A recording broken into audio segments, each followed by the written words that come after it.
तो पुणे के पास में एक गांव है पुरंदरपुर, वहां पर एक ब्राह्मण रहते थे।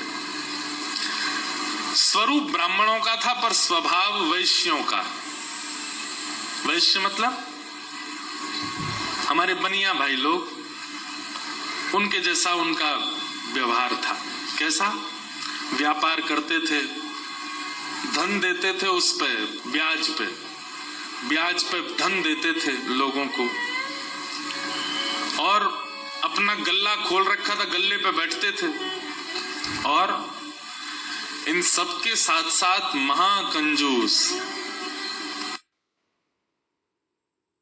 खूब धनवान थे। भगवान की कृपा से उन पर ब्याज का इतना धन आता था कि वो पूरे पुरंदरपुर गांव को अकेले भोजन करा सकते थे। पर इतने कंजूस थे, दूध में अगर मक्खी भी गिर जाती तो दूध छान के पी जाते थे, और मक्खी को यूं पकड़ करके उसके भी 2-4 बूंद छींटा जो दूध के होते थे उनको भी लेके पी जाते थे। दूध का क्या बिगड़े, इतने कंजूस। उनकी पत्नी का नाम था सरस्वती देवी। क्या नाम था? तो सरस्वती देवी जो थी, उनके पिताजी ने इसीलिए ब्याह किया कि भाई ये विप्रदेव जो हैं बड़े धनवान हैं, बेटी खुश रहेगी हमारी। तो सरस्वती देवी का ब्याह हो गया। उनकी माँ ने, पिता ने जितने गहने दिए, ब्याह के अगले दिन ही, देवी सुनो, सबरे गहने उतारो अपने। बोले क्यों? अरे देखो कितनी अच्छी नक्काशी की है इसमें, कितने अच्छे से तुम्हारे कुंडल बने हैं, कितने अच्छे तुम्हारे गले के हार बने हैं, हाथ के तुम्हारे बढ़िया कंगन कड़ूला, रोज पहनोगी तो घिस जाएंगे, उतार दो सबको। पत्नी ने भारी भारी सामान सब उतार दिए, और गले का एक मंगलसूत्र रहने दिया, हाथ के कंगन रहने दिए, पैरों की पाजेब और पायल रहने दी। अपने ब्राह्मण देवता जो थे, इनको वो भी अच्छे नहीं लगते थे। रोज अपनी पत्नी को, क्यों इनको पहन के घूमती, उनको दे दो, अंदर तिजोरी में रख दूं मैं। पत्नी कहती है तो सौभाग्य है, ये तो पहनने दिया कीजिए। महाराज कहते कहते 6 महीना हो गए, रोज टोकते। अब तो ये स्थिति में आ गई कि पत्नी के हाथ का भोजन नहीं करते थे। वो रोटी बनाती, बोले मुझे नहीं पाना, और अपनी दुकान पर जाके वो दुकान के बालक से कहते अपने घर से बनवा ला। रात में बोली आप कैसे मानेंगे? बोले ये उतार दो जितने पहन रखे हैं। उसने कान के कुंडल भी उतार दिए, हाथ के कड़ूला भी उतार दिए, पाजेब भी उतार दी, गले का मंगलसूत्र भी उतार दिया। सब बिल्कुल कोरी हो गई बेचारी, केवल नाक की एक नथ रहने दी उसने। बोले एक तो रहने दीजिए, कम से कम इससे पता तो चले कि मैं सौभाग्यवती हूं। तो कभी कभी ठाकुर जी पूरे संसारियों पे भी ठाकुर जी रीझ जाते हैं। ठाकुर जी बोले भाई ये ब्राह्मण देवता बड़ा बहुत अच्छा लग रहा हमको। बोले इतना कंजूस तो हमने कभी नहीं देखा, बहुत भयंकर कंजूस है। ठाकुर जी का मन आ गया उस पर। अच्छा, जो पत्नी थी ना सरस्वती देवी, वो बड़ी भक्ता थी। वो तो नाम जप भी करती थी, वो दर्शन करने के लिए भी जाती थी, लेकिन ये नहीं जाते थे उसके साथ। वो अपने माता पिता के मायके जब जाती थी, मायके वाले लेके जाते थे उसको दर्शन कराने। ये तो कभी नहीं लेके जाते थे, वो कंजूस थे। खर्चा होगा, कभी खर्चा ना हो मेरा। सोचो कितनी ऊंचे लेवल के कंजूस। तभी ठाकुर जी का मन आ गया इस पे, तो इसको देखूं मैं एक बार। और हमारे श्री पंडरीनाथ भगवान, श्री विठल भगवान एक दीनहीन से ब्राह्मण का रूप धारण किया, फटी सी धोती पहनी और पुराना काला सा जनेऊ धारण किया, और महाराज ऐसी तिलक सा लगा करके बिल्कुल दीनहीन झुर्रियां पड़ रही हैं मुखमंडल पर, और ऐसे हाथ जोड़ते हुए इनके दुकान पर पहुंच गए। रूप रंग देख करके पहले तो ब्राह्मण देवता समझ गए, बोले अरे ये और आ गया, ये कुछ देना वेना तो है नहीं, मांगेगा। कहो तन पे नहीं लगता, चल दिए कलकत्ता, क्या करने आए हो? ठाकुर जी बोले बहुत गरीब ब्राह्मण हूं मैं, मेरी बेटी का ब्याह होने वाला, अपनी पुत्री का ब्याह करना है मुझे, और मुझे ब्याह के लिए थोड़ी व्यवस्था चाहिए धन की। आप तो बहुत बड़े धनवान सेठ हैं, कृपा कर दीजिए ना, कुछ दे दीजिए मुझको, मैं अपनी बेटी का ब्याह कर दूंगा। और थोड़ा ठीक हो जाएगा। या तो धन दे दीजिए, नहीं तो कुछ सामान दे दीजिए, सामग्री दे दीजिए, मैं उसी से कुछ ना कुछ तो व्यवस्था करूं। धोती यहाँ से उधरी हुई है, मेरा कुर्ता यहाँ से फटा हुआ, कैसे तुमको दूं? मैं खुद नहीं अपने नए खरीद पा रहा, तुमको कहां से दूं भाई? ये सब तो केवल बाहर का दिखावा है, मेरे पर कोई पैसा वैसा कुछ नहीं है, दूसरों का धन ले रखा है मैंने। भैया चलते बनो, कहीं और जाओ, किसी और से मांगो, भगवान करे तुम्हारी बेटी का ब्याह बहुत अच्छा हो। बोले मुझे या तो धन दीजिए, नहीं तो मैं यहीं बैठा रहूंगा। ठाकुर जी जिद पे आ जाए तो उनको कौन हटावे? आपके दर पे आया हूं, कुछ तो लेके जाऊंगा, मेरी बेटी का ब्याह है। अंत में हार करके ब्राह्मण बोला, देखो मैं ऐसे नहीं देता हूं, कुछ लाओ, मेरे पास गिरवी रखो, पैसा ले जाओ, और जब पैसा हो जाए तो पैसा देके अपना सामान ले जाना, तुम पे है कुछ देने के लिए? ठाकुर जी बोले मुझ पे तो कुछ भी नहीं है, मुझसे कुछ काम करा लीजिए दुकान में, मैं ये कर दूंगा, आपकी साफ सफाई कर दूंगा, इतना कर सकता हूँ, उसके बदले कुछ दे। बोले उसकी जरूरत नहीं है, सब है नौकर चाकर मेरे पास, मैं तुम्हें बस इतना कह सकता हूँ, कोई मूल्यवान सामग्री दो, पैसा ले जाओ, और जब पैसा हो जाए तो पैसा वापस दे के सामग्री ले जाना। मतलब इतना भी दान नहीं कर सकता हूं। ठाकुर जी बोले ठीक है, मैं जाता हूं, कुछ ढूंढ के लाता हूं। ठाकुर जी भी इतने खेलते हैं, ठाकुर जी जैसा खिलाड़ी नहीं है। ठाकुर जी गए उस ब्राह्मण देवता के घर, और घर जाकर के द्वार पे खड़े होकर रोने लगे। भीतर से सरस्वती देवी निकल के आई, अरे अरे अरे अरे ब्राह्मण देवता, आप इतना रो क्यों रहे हैं, क्या बात है? छोटी सी मेरी लाली बड़ी हो गई है, उसका ब्याह के लिए मैं बहुत दिन से वर ढूंढ रहा था, बड़ी मुश्किल से एक लड़का मिला है, अपनी बेटी का ब्याह करना है। बहुत जगह ठोकरें खा के मांगा मैंने, मुझे किसी ने सहायता नहीं दी, अंत में तुम्हारे द्वार आया हूँ, यहाँ भी नहीं मिला, बेटी को क्या मुंह दिखाऊंगा, यही प्राण त्याग दूंगा, जहर मेरी जेब में ही रखा है। सरस्वती देवी तो बेचारी बड़ी भावुक, भक्त का ये स्वभाव है कि वो दूसरे की पीड़ा देख ही नहीं पाएगा, तब समझो वो भक्त है। सरस्वती देवी तो रोने लगी, आंखें लाल पड़ गई। बोले भगवान, मेरा मन अगर मुझ में सामर्थ होती मैं पूरा घर आपको दे देती, पर मैं क्या करूं? मेरे पतिदेव इतना प्रतिबंध लगा के रखते हैं कि मैं स्वयं ऐसे रहती हूं, मैं आपको क्या दूं? ठाकुर जी तो इतने पछाड़ खा के गिर पड़े, अरे हाय राम, अब तो मैं जहर खाना ही पड़ेगा, निकालू कहाँ है? सरस्वती देवी रुकी रुकी रुकी, ऐसा मत कीजिए भगवान, चरण पकड़ूं आपके, मेरे पास एक ही वस्तु है। और तुरंत अपनी नाक की जो कील थी वो निकाली, और निकाल करके बोले ये ले जाइए, इससे थोड़ा बहुत धन आपको मिल जाएगा, स्वर्ण की है, आप अपनी बेटी का ब्याह तो नहीं कर पाएंगे पर कुछ व्यवस्था तो हो जाएगी आपकी।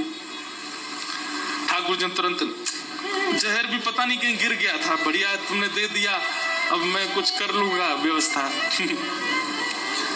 ठाकुर जी वो कील उसकी नाक की ले ली और सीधे गए उस ब्राह्मण की दुकान पर। देखो कितने उद्यमी हैं ठाकुर जी, और उसके दुकान पर जाके सीधा ले ले, और इसके बदले अब ला पैसा दे मुझको, तू कह रहा था ना कुछ सामान दो उसके बदले पैसा मिलेगा, ये ले सोने की कील नाक की धर ले अपने पास, ला पैसा दे।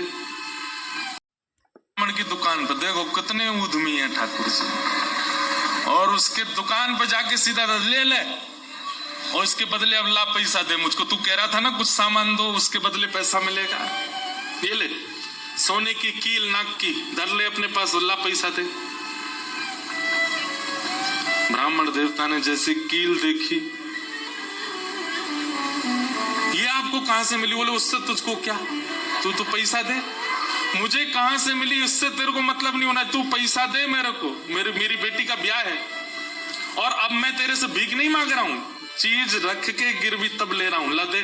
मिली कहां से? बोले तू मत सोच, मुझे पैसा दे।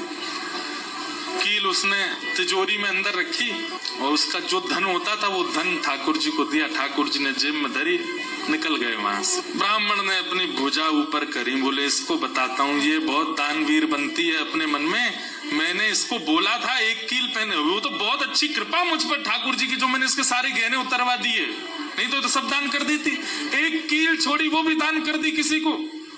अब यहाँ वो ब्राह्मण जा ही रहा था अपने घर, उससे पहले दुकान का जो मुनीम था वो बेचारा सरस्वती देवी को बहुत मानता था, कभी कभी सहायता कर देती होंगी उसकी। वो सेठ जी से, इनसे ब्राह्मण देवता से पहले ही दौड़ के गया और जाके बोला, मैया आज बचो आप। बोले क्यों, आपने कोई कील दी थी किसी को? बोले हाँ दी तो थी, एक ब्राह्मण के ब्याह के लिए दे दी थी। क्या हो गया? उसने जाके वो आपके पतिदेव को ही दिया और बदले में ले गया पैसा। सरस्वती देवी, हाय नाथ अब नहीं बचूंगी, वो तो बहुत डांटेंगे। बोले वो आ रहे हैं, दुकान बंद कर दी उन्होंने, वो सीधे धोती चढ़ाए ऊपर चले आ रहे हैं सीधे, आप बचो। हे पांडुरंगा, हे विठलनाथ, हे मेरे प्राणनाथ, मेरी रक्षा करो। ये कैसा नियम आपने, मैंने आज जीवन में पहली बार तो कुछ दान किया, वो भी एक ब्राह्मण बेचारा अपनी हत्या करने पर तुला था तो मैंने किया। ये कैसा आपने खेल किया ठाकुर जी, कैसे भी मेरे पति को रोको। लेकिन इतनी डरती थी अपने पति से, इतनी व्याकुल हो गई, तुरंत विष ले लिया।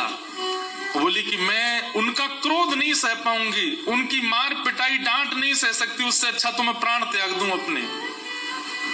और बोले नाथ मैंने किसी और उद्देश्य से नहीं किया, केवल एक ब्राह्मण की पुत्री का ब्याह हो जाए इसलिए किया, मेरे पति मुझे छोड़ेंगे नहीं, इससे अच्छा मैं प्राण ही त्याग रही हूं। मुझे पता है शास्त्रों में प्राण आत्महत्या करना जघन्य अपराध है, पर मेरे पास और कोई उपचार नहीं है।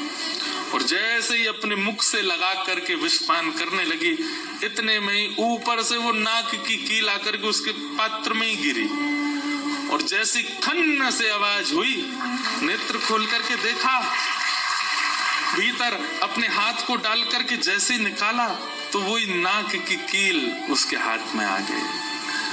और नाक की कील हाथ में आते ही इतने में ही वो ब्राह्मण का प्रवेश हुआ। पत्नी सामने खड़ी थी, कहिए कहिए, आज कुछ कहूंगा नहीं, आज तो करूंगा, तू बता तैने किसी को दान कैसे किया बिना मुझसे पूछे? तू क्या दान किया? तेरी नाक की कील कहाँ है बता?